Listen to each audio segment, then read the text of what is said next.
Kasus video mesum pasangan kekasih yang tangannya memakai benang tridatu menemui titik terang. Polda Bali berhasil menemukan identitas pemeran gadisnya. Kasubdit 5 Cyber di Treskrimsus Polda Bali, AKBP Nanang Prihasmoko, Jumat 28 April menjelaskan, saat ini pemeran perempuan sedang proses penangkapan. Umur si perempuan sekitar lebih dari 20 tahun. Namun, Nanang belum mau membeberkan nama ataupun inisial dari perempuan tersebut. Sedangkan identitas pemeran laki-laki belum diketahui polisi. Pihaknya membenarkan bahwa 3 video yang beredar berlokasi di Bali. Diberitakan sebelumnya, video mesum yang diduga diperankan oleh pasangan pemuda dan gadis asal Bali kembali beredar melalui sebuah grup media sosial.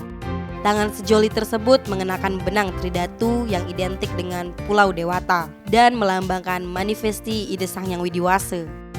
Ada 3 video yang beredar. Semuanya berisikan watermark grup Telegram bernama Om Bejo yang diduga menjadi sumber penyebaran. Tim Bali Express melaporkan.